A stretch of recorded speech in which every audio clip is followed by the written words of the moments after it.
What's up, my dudes? Taking it back old school, dog.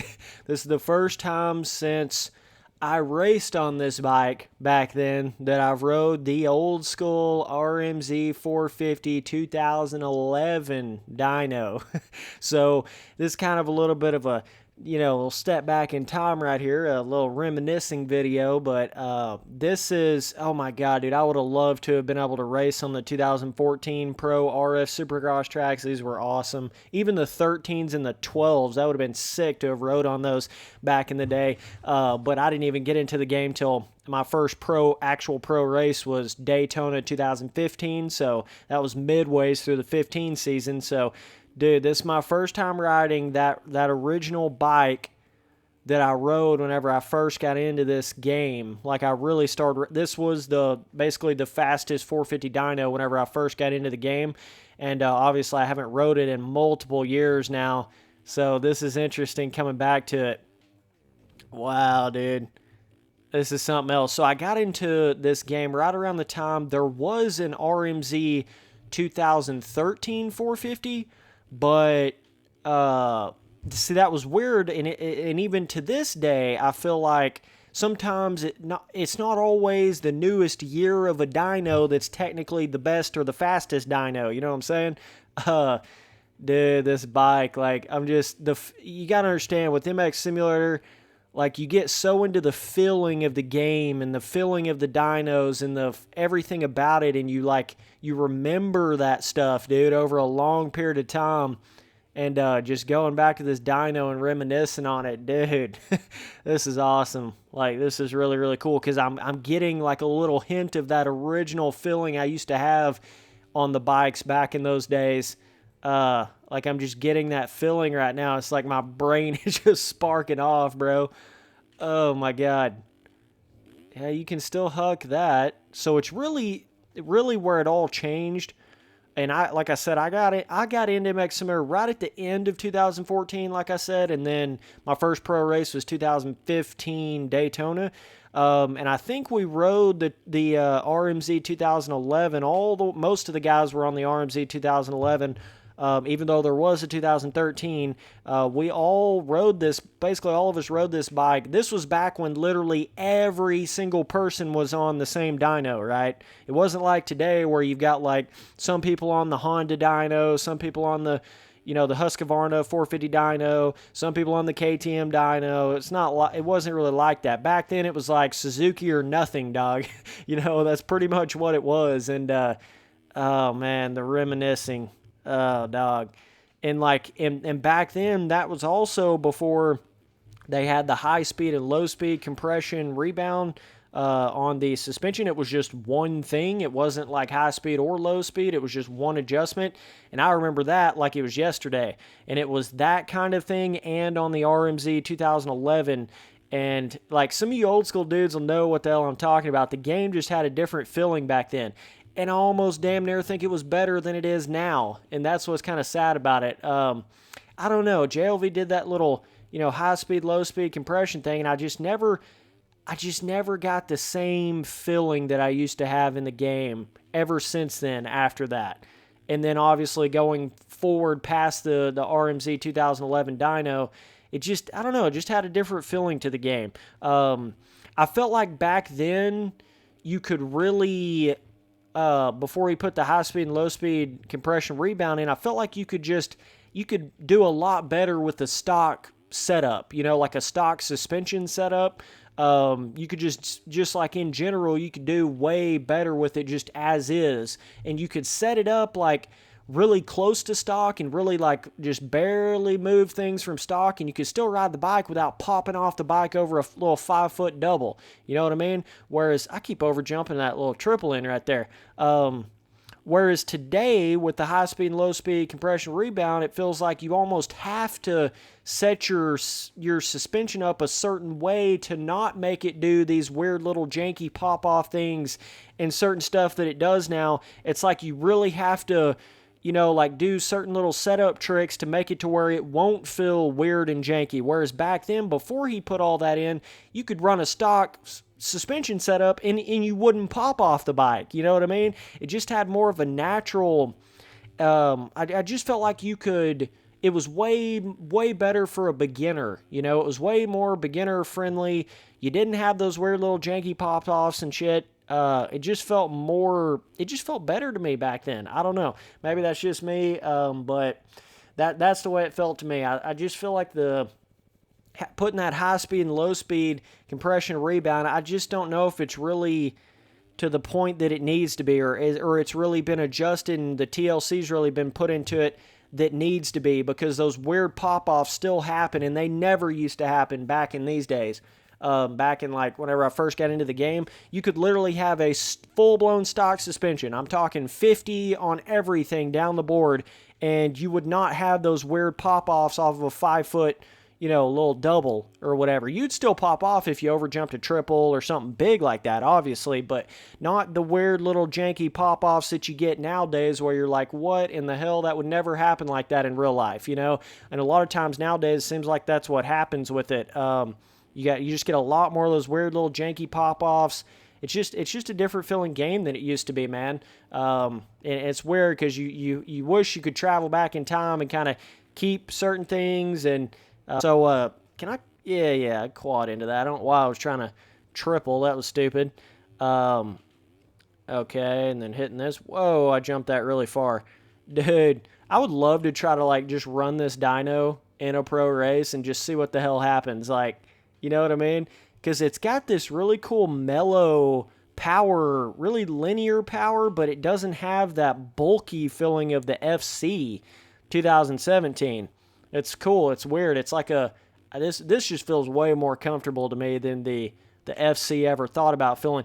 But it's got obviously a little bit more chill power to it, right? See, that right around the 2016 era, right, is when that 2016 KTM SXF 450 dyno came out, and then pretty much everybody went to that.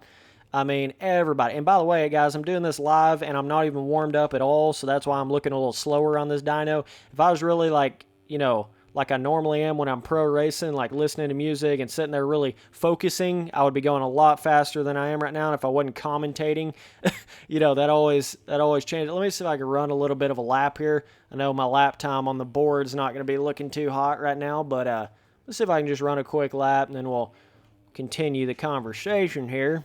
Let's actually get on the gas a little bit there. Shit, I whipped it too hard on that little triple. Dang, let's try to run a lap here in a minute, and we'll see what I can pull off with this thing. But, yeah, and then obviously I haven't rode on any 2014 tracks in a colder than a witch's titty minute, so you got to bear with me on that too. But, dude, just the reminiscing. But basically what I was getting at is everybody went to that KTM dyno, and it was basically very, very similar to the RMZ 2011, but it just felt like it had more of a snappier power to it.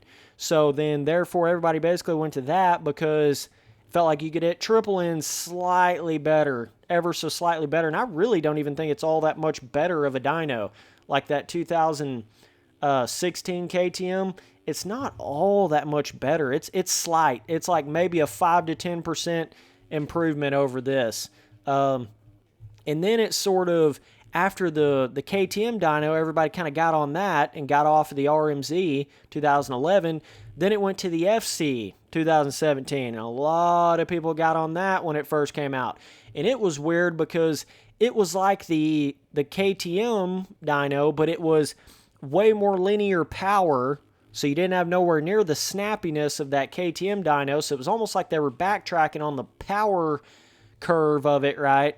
It went to way more of a linear vibe, but it also had this bulky feeling to it. That's why I don't necessarily like that FC 2017. For whatever reason, it just has a bulky feeling, I don't know if it's the linear nature of the power. I don't know what the hell it is. I'm just saying it feels way more bulky than the 2011 RMZ or the 2016 KTM. For whatever reason, it just feels like that to me, where it just doesn't, I don't know, just a little bit harder to turn the damn thing. And I know that sounds kind of weird, but to me, that's the way it feels. Just a little bit harder to turn, a little bit harder to maneuver. It just doesn't have that maneuverability of the KTM or the RMZ, but I just think the RMZ is just it's basically just like the 2016 KTM 450.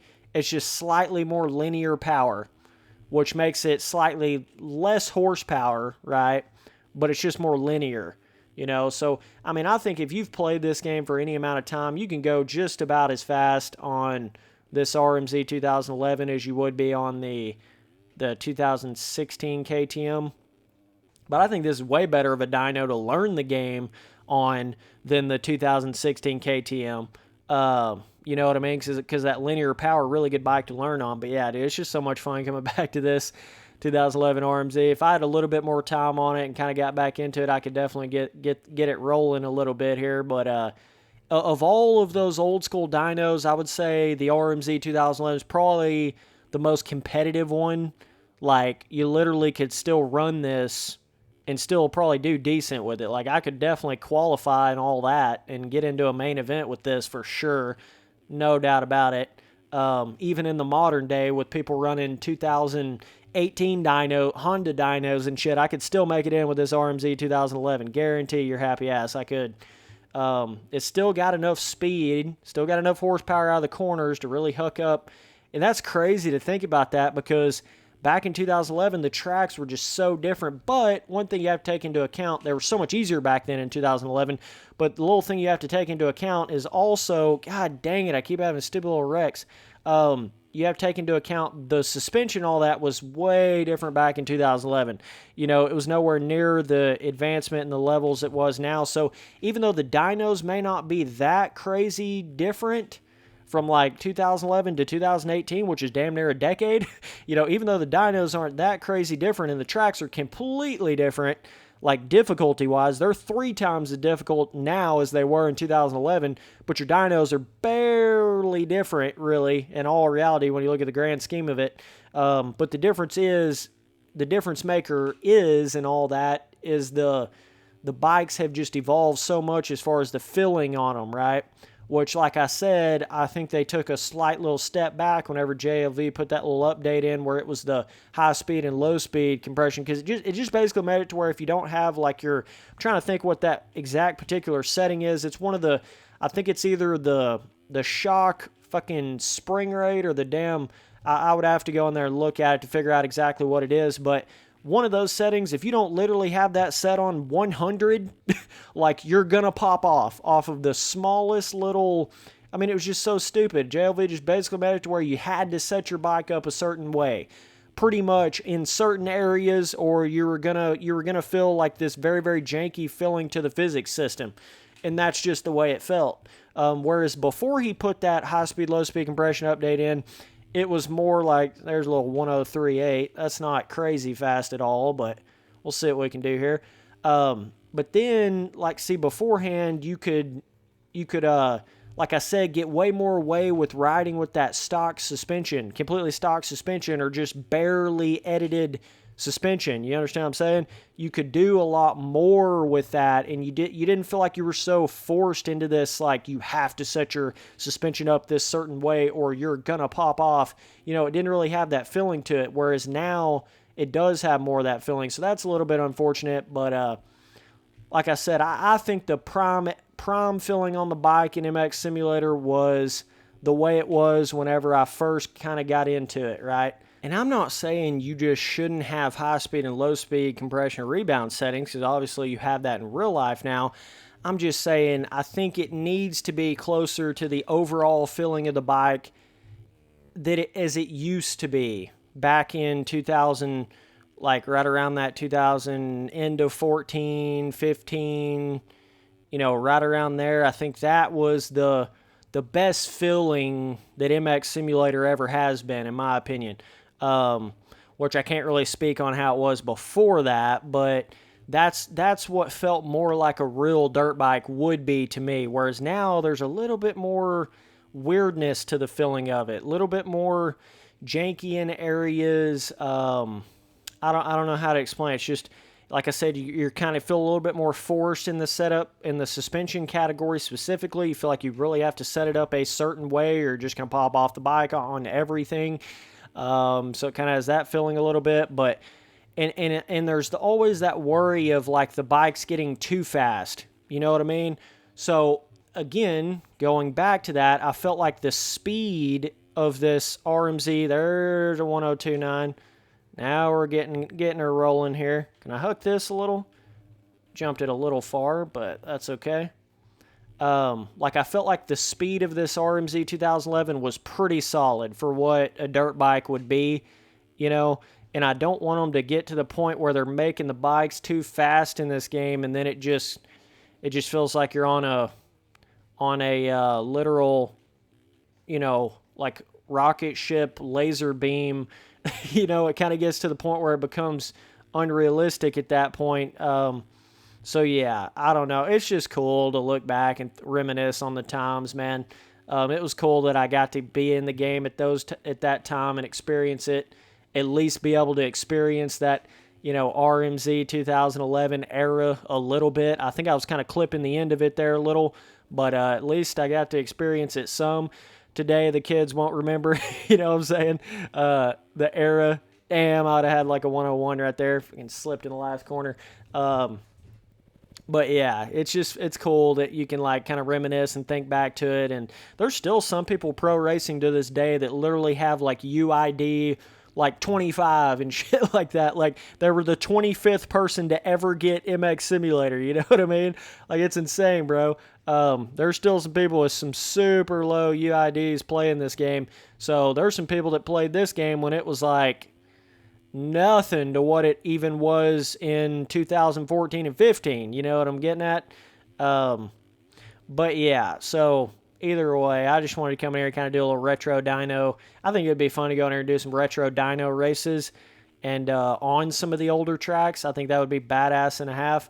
Like basically forcing you to run the RMZ 2011. You can't run any of the newer shit, and you're racing on the 2014 tracks, you know, like kind of taking you back. That would be so cool. I really loved the 2014 tracks in this game. They hold a little special place in my heart because these were the tracks whenever I very first got into the game. These were the Supercross tracks, the top ones, right? The most up-to-date, newest ones. Obviously, I was riding on the 2012, 11s, and 13s whenever I first got into it. But then it was like, but the first ones I ever actually pro raced on was obviously that next year, 2015. And those are just a little bit of a different animal than the 14s. I still love the 15s. I still thought those were a lot of fun. I don't know if they were quite as good. I'm kind of torn between the 15s and the 14s and the 13s. I love all three of those. The 13s are kind of almost too easy for their own good, which obviously they're older and the bikes were different back then. The filling of the bikes and stuff were different, but they're kind of easy, a little bit more for a beginner nowadays for MXM, you know what I mean? The 11, 12s, and 13s, but the 14s still feel pretty solid skill gap-wise, like they really do. They still feel pretty hardcore, obviously a little bit easier scaling and stuff, but then the 15s kind of progressing. And 16, that 16 year got really weird because everything got like super narrow and crampy. And then the 17s, there was a couple of them were okay in 17, a couple of them I kind of hated. 18s, then you started getting into the erode, and then it like totally changed everything. So yeah, I don't know. That was just a certain cool time, certain cool era of MX Simulator that like 2013, 14, and 15. Specifically those 3 years, which I only caught the tip end of it, right? Only raced half of the 15 season. But that was a really, really cool era of the game. And it's crazy to think that the RMZ 2011 was 2011, you know what I mean? And they were still running this in 2015. This is literally the bike everybody was running in 2015. I think a couple people were running the 13 RMZ, but there's a lot of people running the 2011, you know, RMZ 450.